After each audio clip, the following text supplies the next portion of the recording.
Hello and welcome to another episode of Finders Keepers, the podcast that helps you find the best keepers for your keeper and dynasty leagues. I'm your host Jordox, and round 19 of the AFL season was a reasonably tight affair. Only one game of the 9 was decided by more than 28 points, and that was the Hawks beating up on the Tigers by 70. We saw the Crows hold off the Swans in a tight finals-like clash on Friday night. North had their chances in a 16-point loss to the D's, and Gold Coast kicked inaccurately on their way to an 8th loss in a row, going down to the Bulldogs at home. But the biggest upset, maybe of the season, was the final game of the round when GWS, despite having 7 more scoring shots, went down to the Bombers at Marvel. And this game to me was just everything I love about the unpredictability of our sport. The Giants, who just weeks ago beat the all-conquering Dockers, couldn't get past the Bombers, who had won one game in their last 30. Extraordinary. On to my weekend. I was crazy busy with life and family, so didn't catch as many games as I would have liked to. But I did enjoy a rare sweep in my keeper and draft leagues, winning all 6 of my leagues this weekend. It's looking very unlikely that I will sneak into finals in my home league, Finders Keepers, as I've been stuck in 5th place for, well, forever.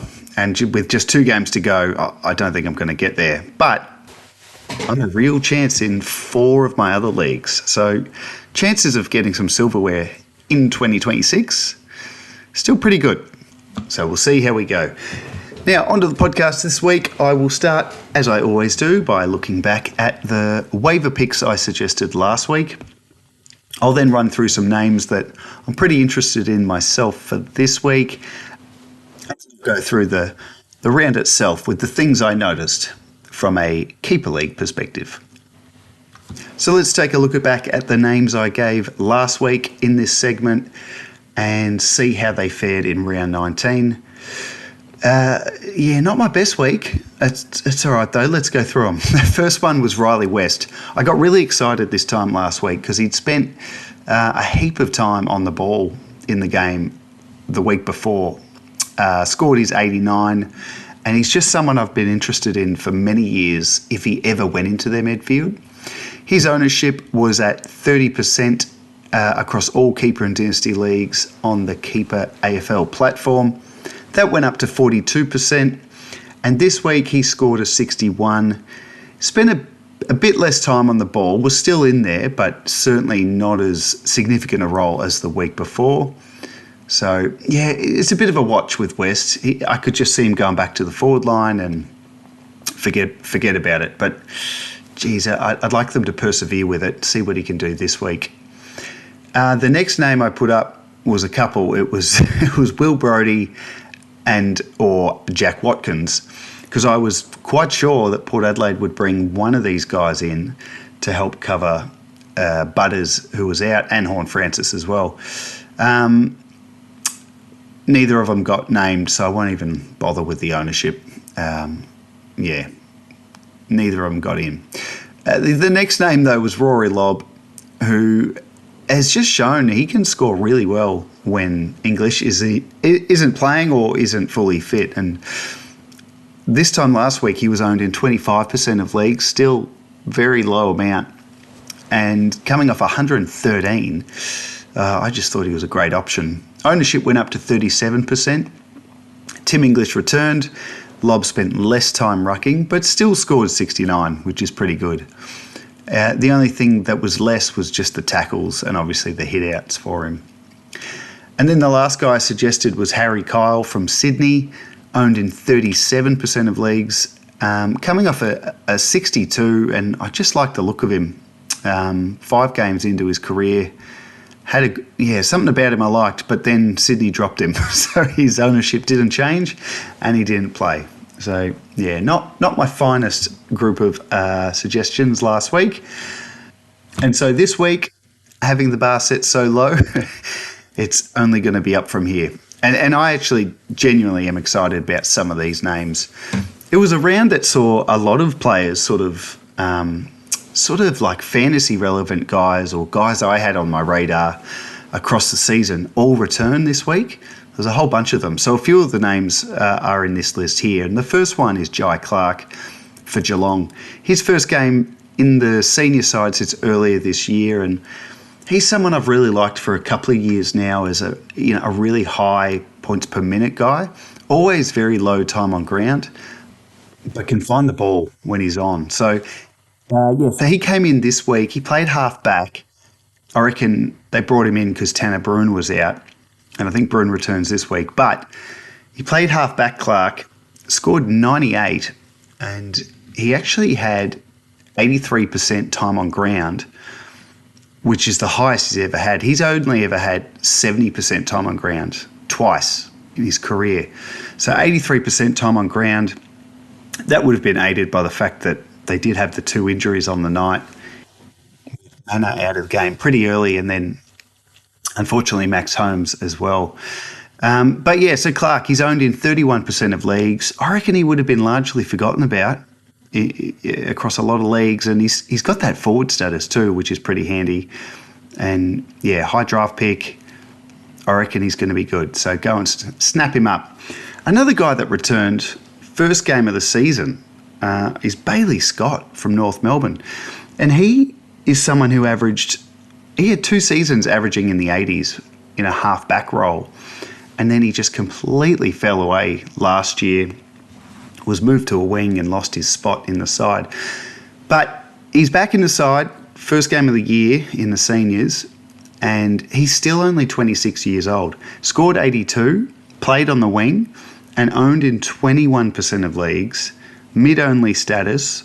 I think he'd be a smart guy to just jump on and just see if he can finish the season with a good block of form.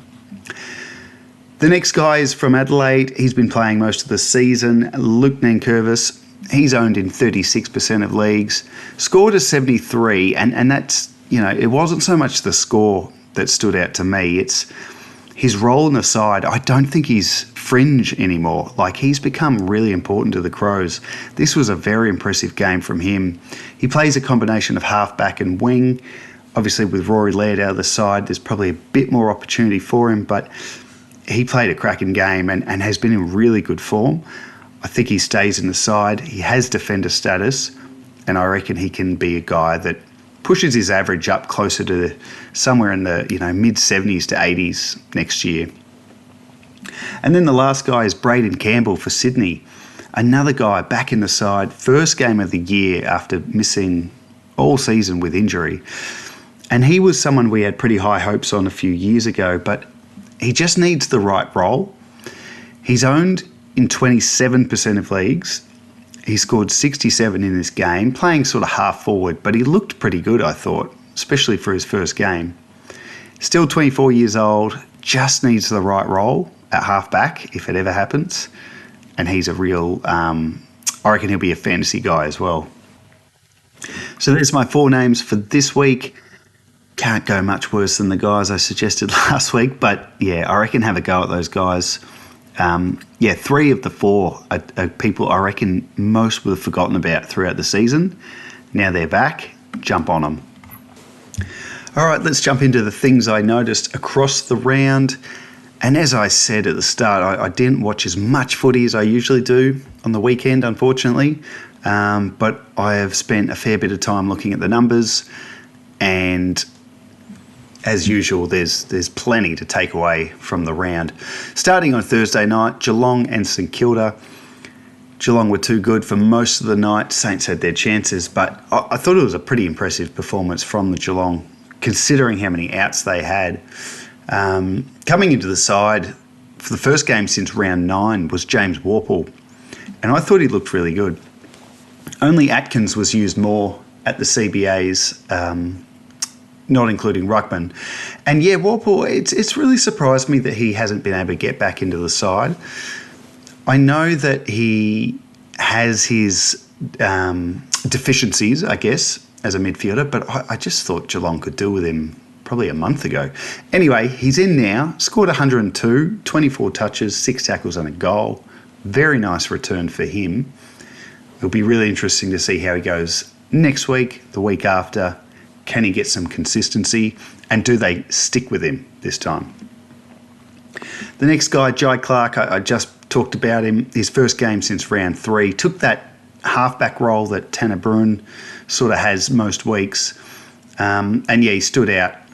I do think he moves into the midfield eventually, but geez, halfback suits him just fine based on this game. The Cats had a debutant in Jay Pokinghorn, who played his first game at the level. He was drafted a few years ago now, I think. And yeah, anyway, so he's come in to replace Jeremy Cameron, and he looked excellent, I thought. Took 8 marks on debut, kicked 2 goals, 3, scored 70, did some really special things. Took a really good contested mark up against Callum Wilkie, where he just bodied him out of the way, just shoved him out of the way, and then put his hands up, and the ball just stuck to his hands like a bullet. It was a very good contested mark, and yeah, he had a great game, Polkinghorn, so good to see him go around next week again. For St Kilda, Darcy Wilson has been super consistent. His last 7 games especially, he hasn't dropped under 83 once, and he's actually scored 96 or more in 6 of the last 7 games.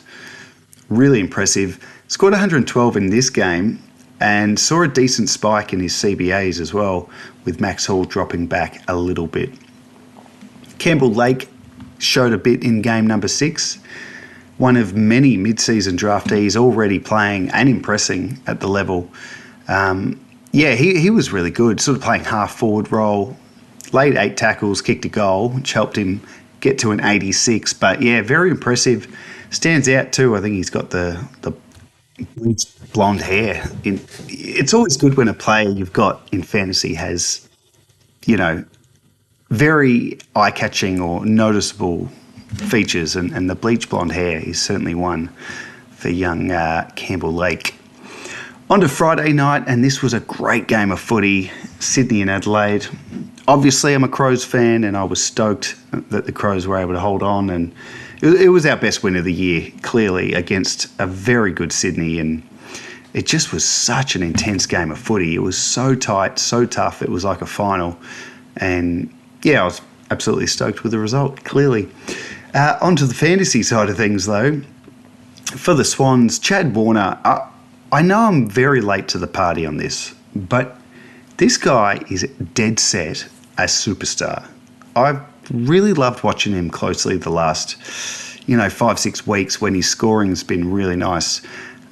He's averaging 107 in his last 7 games, and that is playing mostly midfield. So I think the issue I've had with not Warner himself, but sort of accepting that he's a gun and a fantasy prospect is the way the Swans used him. He'd often spend these games forward and put up these terrible scores. He's got real continuity at the minute in the midfield, and he's just a ripper. Like that first goal of the game he kicked, it was just an absolute rocket from outside 50. I love watching him go about it. He scored 93 in this game and just continues to be one of the most informed forwards available to us in fantasy. Braden Campbell, I mentioned earlier in the waiver section. Great to see him back at the top level, missing the whole season so far. 20 touches and a goal playing half forward for a 67. And as I said, I want to see him at half back before I get too excited, but certainly someone to keep an eye on. For the Crows, Jake Saligo has been very up and down this season, mostly down, if we're being honest. But this had to be his best game of the year, I reckon. 26 touches, 7 tackles, really impacted the game. Wasn't really playing on the ball, but he looked to be sort of on the wing or the flanks and then moving into the contest as it went on. So a nice 105 from him really helped the Crows in a tough game. Wayne Miller was back in the side. Welcome back, Wayne. And, the Crows were rightfully conservative with him. I think they managed him with some hamstring awareness and they gave him 2 weeks off. and he just showed why. He's so important to the Crows. He had 26 touches, 23 of which were kicks, by the way, and 12 marks. And it was actually a career high score, 128, which, you know, it seems very low for a career high for a guy as good as Miller at this point of his career, but it just tells you how much of his potential has been unfulfilled so far. It's bloody great to see him doing it this year. On to Saturday footy, and the day started with Port Adelaide and Freo. And Port had a crack, didn't they? When you consider the amount of quality players out of that side, they really pushed Freo, and yeah, the Dockers did what the Dockers do, and that's win. But yeah, I think Port were pretty good in this game. Joe Richards was pretty good. My God, what a score. 137. He saw a little bump in his CBAs, up to 45%. But he just stacked the stat line. 31 touches, 6 marks, 8 tackles and a goal. He's a ripper, Richards. Now, Port Adelaide were really interesting this week because of the outs. Butters, Horne-Francis, and the question everyone was sort of pondering, who's going to get more midfield time? So Richards had a little bit, as we saw. And one guy I really thought we'd see in there this week was Miles Bergman, and it happened. He actually saw the most. He was at the most CBAs for Port Adelaide of the midfielders, ahead of Willem Drew. And look, he scored 81, laid 7 tackles to get to a decent score.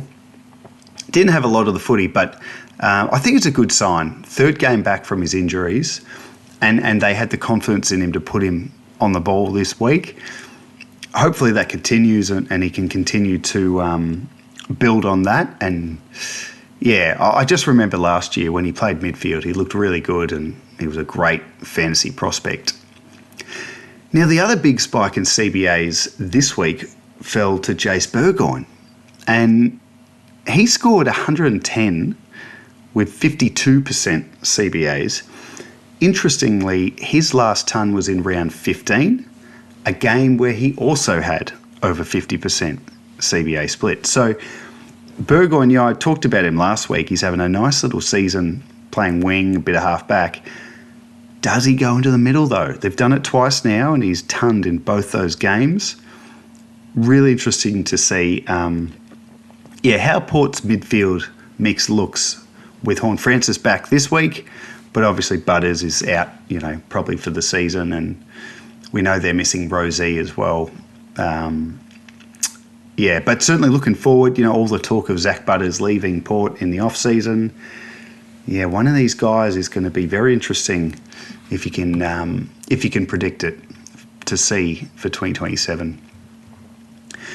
The other Saturday game, North Melbourne versus Melbourne, and Kangaroos had a crack. They were really good early, but just didn't take their chances, and Melbourne, did what they had to get a pretty narrow win in the end, but an important one nonetheless. For North Melbourne, Jai Simpkin was on the ball again this week and backed up his big ton from last week with a nice 94. So 2 weeks in a row he's been on the ball. I don't think he was tagging again this week, so who knows? Maybe they're just going to put him back on the ball. And yeah, as I said last week, really good scorer and with forward status. I wonder what happens with Simpkin from here on. Bailey Scott was back in the side, spoke about him earlier, scored his 82. Finally back in the side after some big VFL numbers. Played on the wing, didn't go too bad. Let's see how he looks this week. Tom Sparrow for Melbourne. He put up a career-high 130, and he got there thanks to a 52-point last quarter. He's having an incredible season, Sparrow. Like, what a breakout. Averaging, I think, 91. Averaging 91 now. It's very impressive. In this game, he had 33 touches, 6 marks, 6 tackles, a goal. Very nice stat line. And he's a really interesting guy for next year because he's going to lose his forward status. And it'll just be interesting to see how people see him. Is he just a 90 guy that you're happy to have in the midfield? Yep, for sure. Or can we see him going another level? Can he keep growing and get close to averaging 100 next year as a mid-only? That would be something. Now, the other guy, Maxi Gawn, the big fella, he spent some time forward after he copped a knock early in the game. Plus, Max Heath was back in the side. But Gawn, just being the legend that he is, still got to the ton, scored a flat 100. Interestingly, though, he didn't lay a tackle in the whole game. And then on the other side of the coin, Tristan Sherry only laid one tackle. So, yeah, not the numbers I expected to see. Cherry's a huge tackler, as we know. But yeah, just one tackle between the two opposing big men. Saturday night footy kicked off with traditional rivals Collingwood and Carlton in a really hard to predict game. This was a 50-50 call, I reckon. And the Pies came up with the win, 21 points. Looked like a pretty good game too.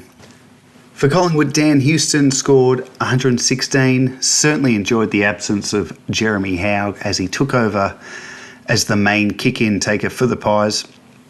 Now, I looked this up. Howe's missed 4 games this season, and Houston's averaging 118 in those 4 games when Howe's out. So, an outside chance to be back this week, but because they only had a 5-day turnaround, yeah, probably won't get up Howe. So I'd be tipping Houston to go well again this week. For Carlton, Cooper Lord was a name I was really excited to see named on Thursday night teams. He's a guy I really like. I liked him last year. I've liked a lot of him, but only when he's on the ball, and Blues seem to play him on the outside. But anyway, I was excited because this was his first game under the new coach. And I thought maybe they'd try and get him to run with Dacos in the middle. You know, he's tagged in the past, and not necessarily like a hard tag, but just someone to annoy Dacos at the stoppages. But didn't happen. He wasn't used in the middle at all, Lord. Scored 66, but yeah, I'm not sure what to make of his return game. Liam Reedy was also back. Good to see him get another go. He scored 73 and did it without taking a single mark and with giving away 5 frees. So could have been a much better score for him. Not sure Pitnet, I think he might be back pretty soon. So it'll be interesting to see if Reedy gets another go playing the 2-ruck setup or if he's just straight back into the VFL when Pitnet returns. The other Saturday night game was West Coast and Brisbane, and the Eagles made Brisbane work hard for it, and Brisbane won it in the end. But yeah, Eagles were ahead for a good part of the first half, I think. So good signs for them. For the Eagles, Bailey Williams, I think he's having a pretty underrated season. He's averaging 84 now as the number 1 ruck at West Coast. Scored 102 in this game and really dominated Draper and Fort, at least when it came to the hit-outs. Williams had 45 hit-outs. Draper and Fort combined for 38. For Brisbane, Hugh McCluggage, this was a bad score. He scored 38. He was sitting on -1 at quarter time, so he improved on that, but yeah, 38 is not what you want. He's obviously still working his way back into things. He's missed a lot of footy this year, but geez, owners will be hoping for a bit more than that, especially heading towards fantasy finals. Dane Zorko scored 54, pretty rough second game back for a 37-year-old. Not only did he cop the Murdoch tag, he was then just completely mothballed in the last quarter because he had I think I saw that there was some slight hamstring awareness, and I think they just, not panicked, but just thought, let's just get him on the bench, not even going to risk it. But yeah, pretty brutal for those relying on Zorko doing Zorko things. And then lastly, Josh Dunkley continued his recent high-scoring return to form with another big one, scored 130, and he actually scored 86 points in the second half. Huge game from him. Lots of tackles, lots of touches, but I think it was like 10 marks that really got him there this week. So great signs for Dunkley owners there. Sunday's fixtures kicked off with Richmond and Hawthorn at the G, and it was pretty much one-way traffic from the start. Hawks recording a very big win.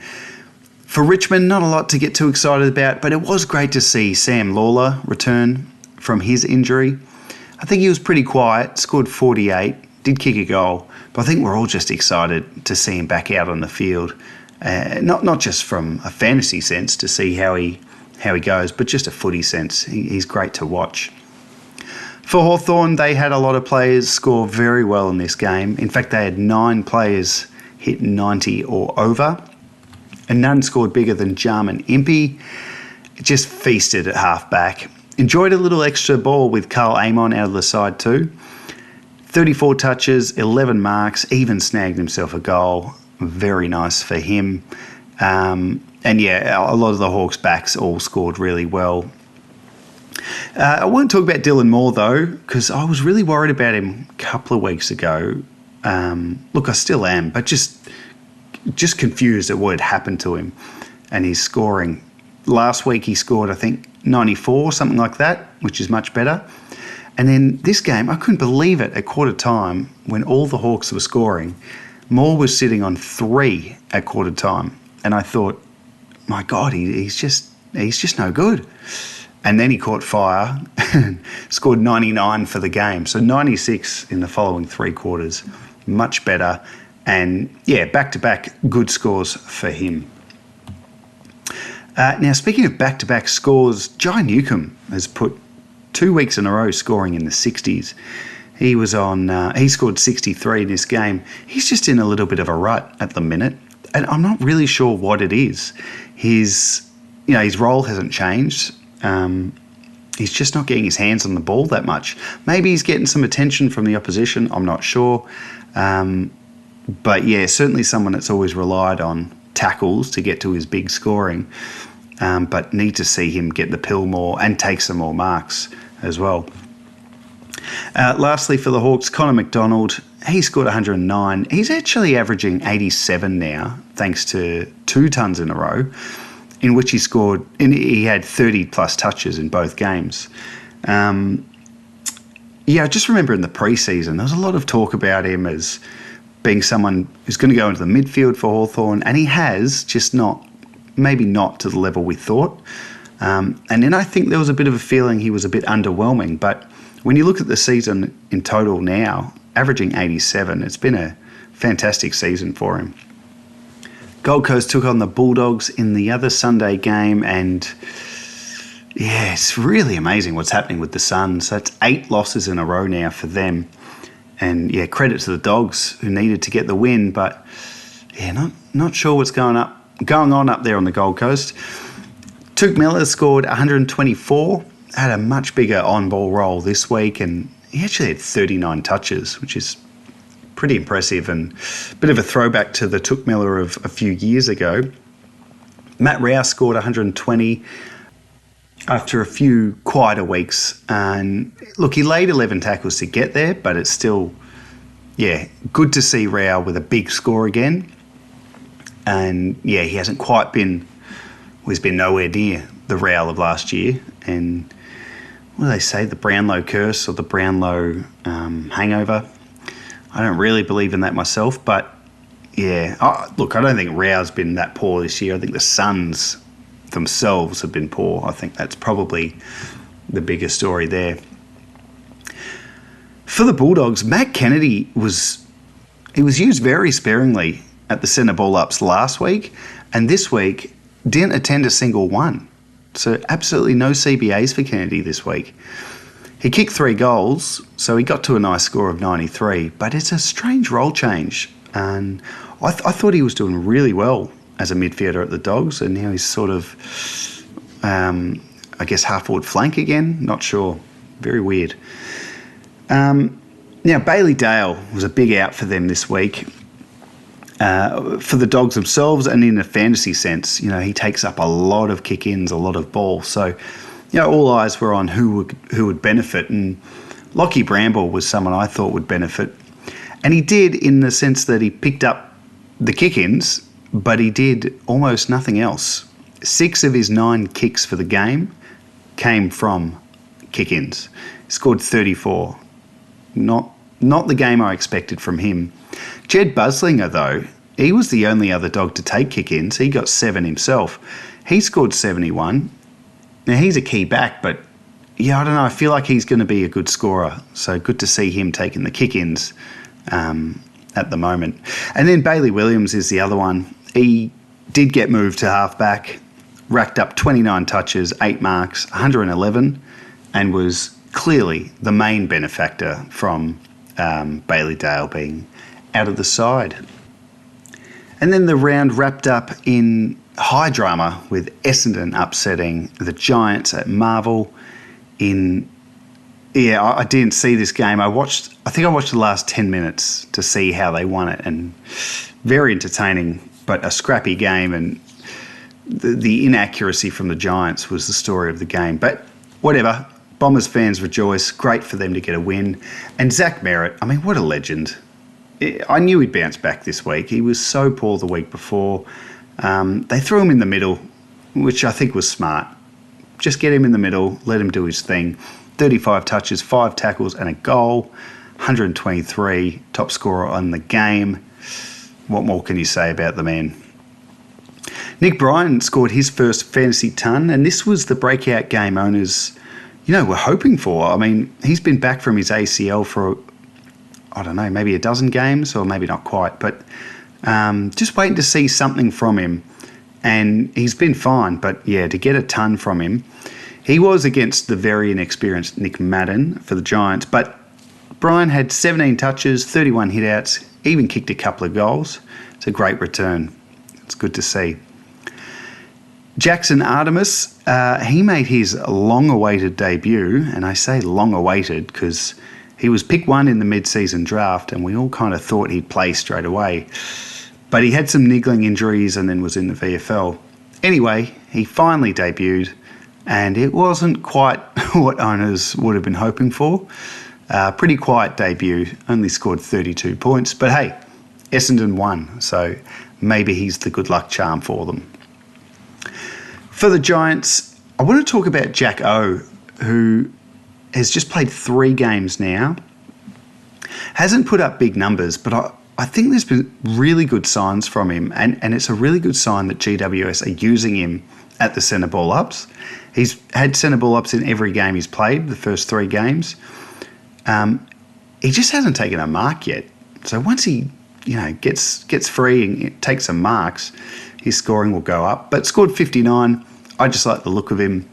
And yeah, it's interesting, the Giants, their midfield, they're not afraid to just move players around. Callahan went to halfback. Oliver a few weeks ago played heaps of sort of half forward. And it's hard to sort of know what they're going to do. But he's looking all right. Oh, and then, mind you, I thought that about Harry Rouston, and yeah, he hasn't been in the side. Now, lastly, Jake Stringer. I gave him high praise a couple of weeks ago when he kicked 7 goals against Freo. And he was pretty good. Well, he's very good fantasy-wise in this game, scored 83. But amazingly, he kicked 0 goals, 7 for the game. 7 points.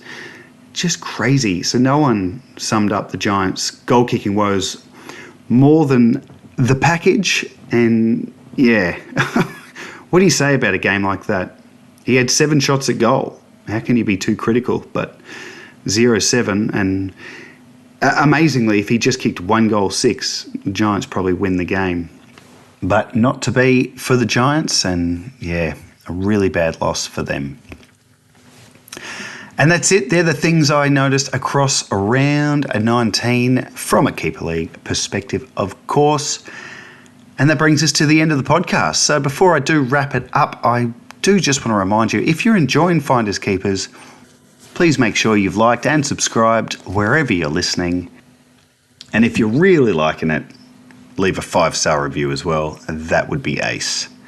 Make sure you've liked the page on X at FindKeepAFL to stay up to date with everything on the podcast. And of course, as a way to reach out to me if you've got any questions on Keeper Leagues, Draft Leagues, anything fantasy, anything footy. And of course, my favourite, any trades that have gone down in your league that you want me to read out in the pod and give my thoughts on who wins and who loses. Always good fun. So that's it. Good luck in round 20, which in most fantasy competitions is the penultimate round of the season, with only a couple of weeks before fantasy finals kicks off. I hope it all goes your way this week and you're hitting form ahead of August, the month where champions are born. I'll be back again next week to make sense of everything to come in round 20. But in the meantime, I'm Jordox. This has been Finders Keepers. And until next time, keep on keeping on.